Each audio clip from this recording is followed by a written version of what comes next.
Hello and welcome to another episode of the Agency Leadership Podcast. I'm Chip Griffin. And I'm Ginny Dietrich. And today we're going to talk about relying on third parties, something that Ginny has a lot of familiarity with because of a nice little Christmas toy she has. Right after this.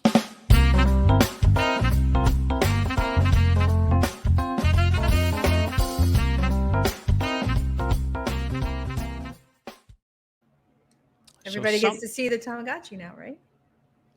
Yeah, some people would be satisfied with having their own kid they had to take care of.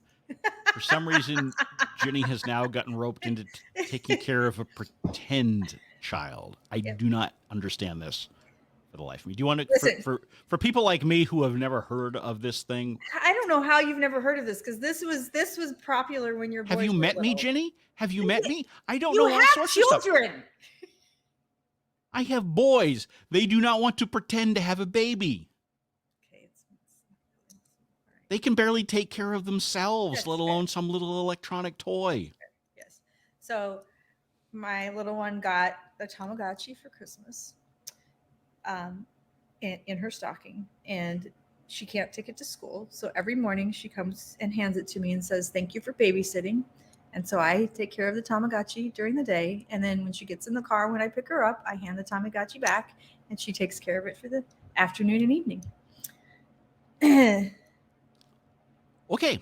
Yeah, that sounds like way too much fun for me. I guess for those of us who are old enough to remember the days before technology, this was, when you used to have to carry like an egg or something around in high school. Yeah. Right. So you would learn what it was like to take care of a child, so you would never, ever have a child in high school. Because, you can't just chuck the egg and get a new one, right? Technically you can. Yeah. I was joking. I was being sarcastic.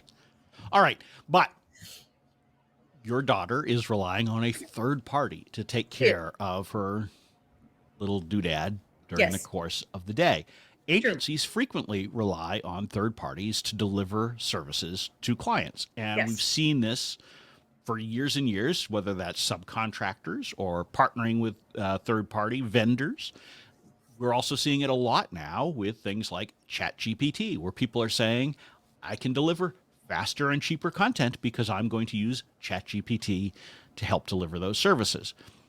So I thought it would be helpful for us to talk about when you're delivering services that you don't perform yourself or independently, and you're reliant upon a third-party individual, vendor, service, software, something like that. And how do you handle it to make sure you don't get into trouble with your client if perhaps that service fails to deliver or isn't available when needed or has some other problem, like you're servicing a CRM and the CRM has some outage. Right. How do you protect yourself in working with your client? So I'm curious, what's your advice to someone on relying on any of these third-party services for delivering services to clients? Well, you should have a backup plan for everything. And a really good example of this is we were starting a new podcast for a client right when Elon Musk took over Twitter. And they had wanted to do the podcast via Twitter Live. And as we all know, Twitter kind of hit rock bottom a little bit there in the beginning. And every time we tried to do Twitter Live, it wouldn't work. And so we had to pivot pretty fast. And so we, then we were like, well, should we do Facebook Live? Should we do LinkedIn Live? And finally we were just like, let's not screw with the live piece of it. Let's just do a podcast that's pre-recorded. But we had several things to fall back on while that was happening. It was a little bit stressful, of course, but we had something to rely on.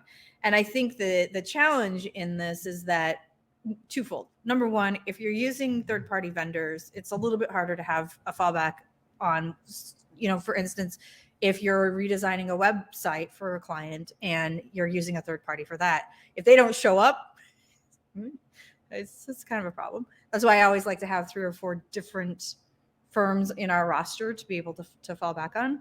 But the other part of that fold is, you mentioned ChatGPT. I think a lot of organizations and a lot of human beings are saying, oh, well, I can have ChatGPT write the first draft of this content, or maybe the final draft of this content, and I don't have to pay a human being to do it. I don't have to pay an employee to do it.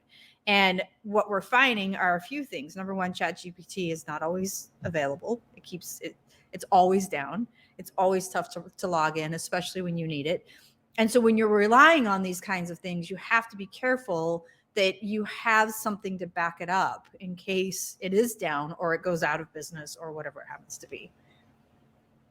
So I think what you've talked about there is absolutely critical. You need to have a backup plan, and or you need to be entirely transparent about being reliant on a third party and make sure that the client understands the implications if that is not available. So for example, with ChatGPT, and I don't mean to beat on ChatGPT. Yeah, I do kind of actually a little bit.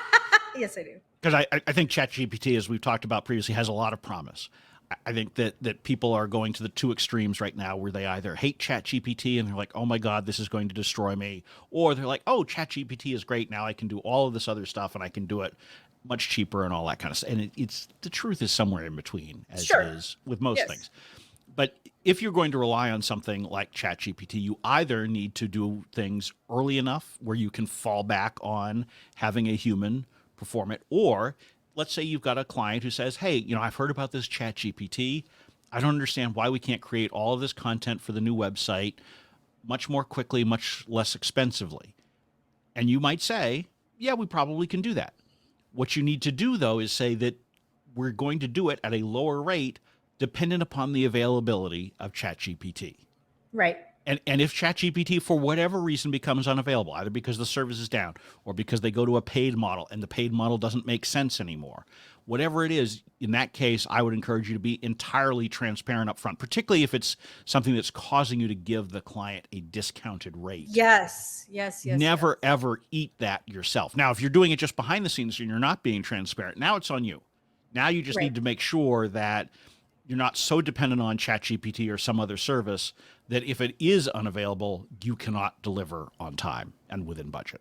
Yeah, I think that's critical. There is relying on it and not being transparent. So, there have been a few scenarios. I talked to somebody last week who said, "Oh my gosh, I'm using AI, ChatGPT, to create this all this content for a client, and I'm charging them what I normally would." And I was like, "Good for you. I mean, that's good profitability." And he goes, "Except, yeah, the site's been down for 2 days and I can't deliver on time." And I was like, "Oh, that's a problem." Right.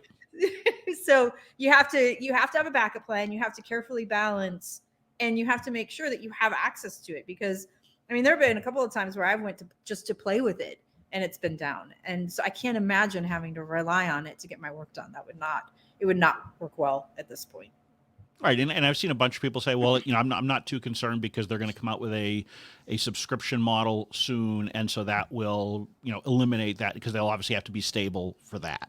Sure. Perhaps, but is that pricing still going to work for you? You have no idea what their pricing model is going to be. Right. And while I suspect it's not going to be prohibitively expensive, I'm in no position to guarantee that, and neither are you.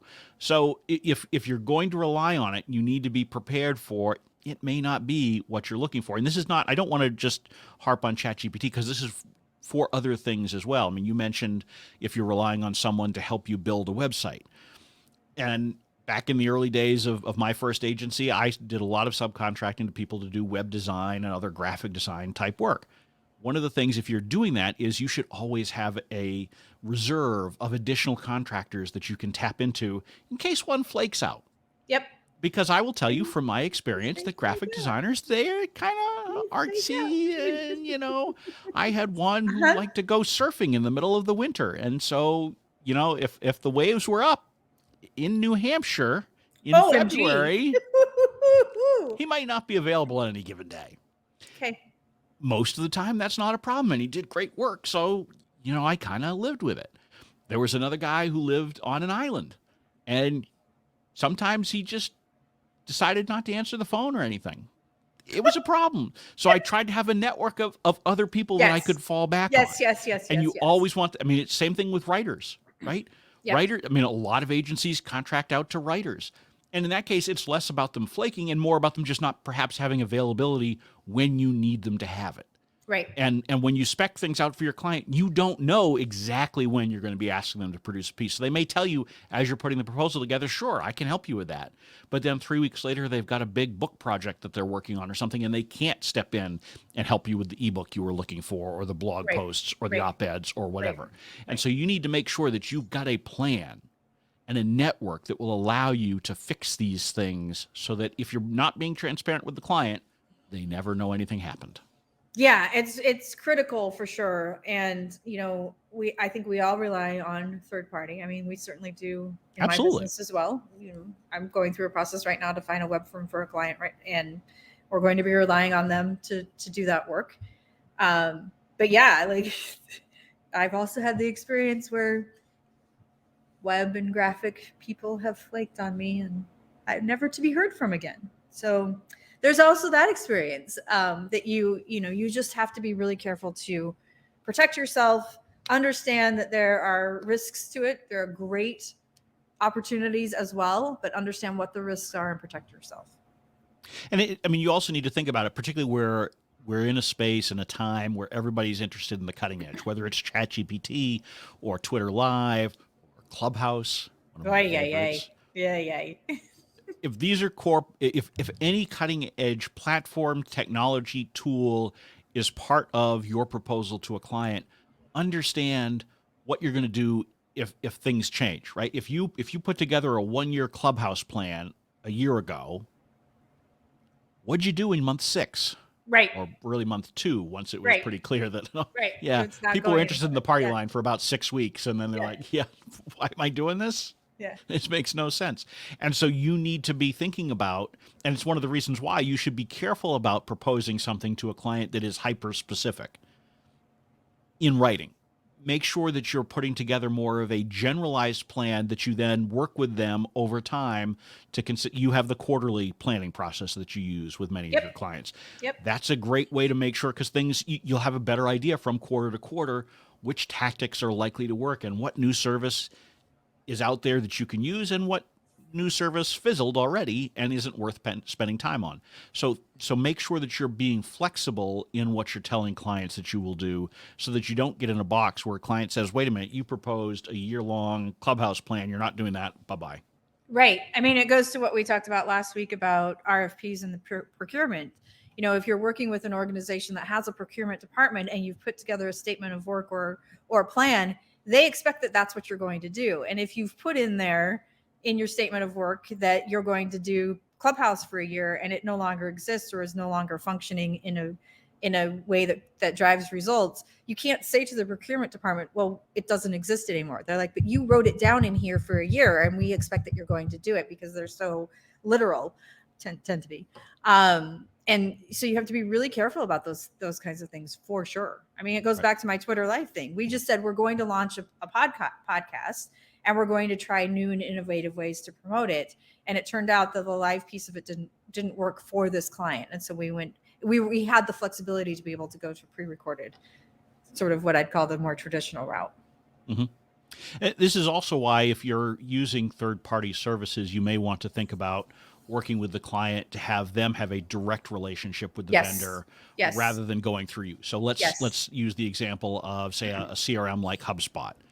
Do you want to have the HubSpot license and the client pays you, or do you want to work and have HubSpot directly have a relationship with the client? That way, if HubSpot screws up, the client gets to yell at them and not yell at you, who then has to go yell at HubSpot, and good luck. Right. Right. So think about those kinds of things. And if in many cases, it may make sense for the client to have a direct relationship with a press release distribution service, a software provider, whatever. And it may make your life a whole lot easier if they do. And that way, if something gets taken away, if they take away some feature, that's not on you. Right. And it's really difficult for agencies sometimes to let go, because they want full control and all that. And maybe it's easier, right?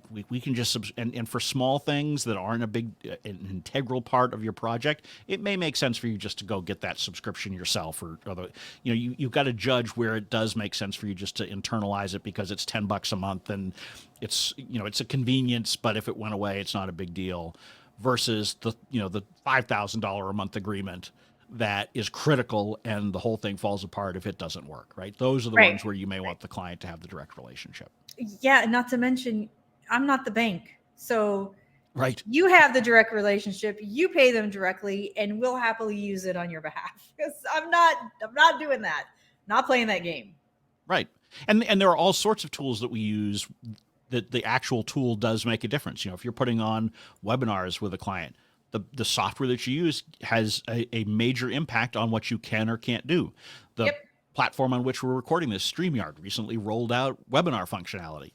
I've tried it. It is not nearly as robust as the webinar functionality and other things. So if you're going to use it, you give up things that you might have on other platforms because it's a new service on StreamYard versus something like Zoom, where they've really refined webinars a lot, particularly in recent years, and where more organizations have done online events and that kind of thing. And so the functionality has really evolved. If you need some of that advanced functionality, if you want to be doing polls and complex Q&A and all that kind of stuff and breakout rooms, those are all things that you can do with a Zoom platform that you can't do today, at least as we record this, with a StreamYard or other things. And so if you're going to propose things that are dependent upon those functions, then you want to work with the client, help them to understand what's being used. And if you say we're going to always do Q&A, then they need to understand that whatever platform is being used has to have that Q&A functionality. And if not, you know, it's not on you, it's on that third-party platform. And I know that agencies love to sort of hide a lot of the behind the scenes, how the sausage gets made. And part of that's correct. Part of it is the client shouldn't be burdened with a lot of it. At the same time, we don't want to make it so opaque that, you know, we're now on the hook for someone else's screw up. Right. Yeah. I'm a big believer in complete, I know you don't like this word, but complete partnership with our clients in that fashion, because that way they're in charge of making the payments and making sure that the vendor is doing what they've said they're going to do and all of that, and then we can focus on what we do best, which is communications. And the reality is many clients have more leverage with these vendors than we do as agencies, particularly when we're dealing with mid-size or larger brands. Yes. Because when they complain to, you know, a Zoom or a HubSpot, someone actually might take their calls. Whereas for us as small agencies, they'd be like, I'm sorry, what's your customer number again? Right. Right. Let me look you up and see if I can find you. Yes. So, you know, particularly in those cases, you really want to be able to leverage that. And so it makes much more sense to work through them. I mean, unfortunately, those are the ones where it's often the most difficult to get their own internal processes to handle the payments and that kind of stuff. But once taken care of, you know, it's smooth sailing for a long period of time. So it's worth the investment to work with them to get those things set up. And then you don't have to deal with really complex stuff down the road. The other area to look at this is web hosting, particularly if you're not a digital agency that web hosting is a core part of your business. Don't host your clients' websites unless it's a core part of your business. Yes. Let them call someone else when the site is down. Right. Please let them call someone else. Yeah. This is not what I want to be doing. No. Yeah. I mean, I've hosted people on my own servers in the past, but that was my line of business at the time, 20 some years ago. I would never do it today. There are many better options out there. And so you should work with your clients to solve these problems that way, rather than taking on the burden of managing a relationship that you're not really best suited to do. Yeah. So I think the idea here is, if you're going to use third-party vendors, which all of us do and should, absolutely. If you're going to use software that's available, if you're going to test out the new, greatest, and latest tool, awesome. Do those things. Have a backup plan and be sure that you understand what the risks and rewards are, but mostly what the risks are, so that you have a plan to be able to mitigate them. And be as transparent as possible about any dependencies for a particular project. Indeed. Make your life so much, maybe not easier, but it's better. It's better. Trust me. Yes. Been there, done that over the last quarter century. So, on that note, that will bring to an end this episode of the Agency Leadership Podcast. I'm Chip Griffin. I'm Ginny Dietrich. And it depends.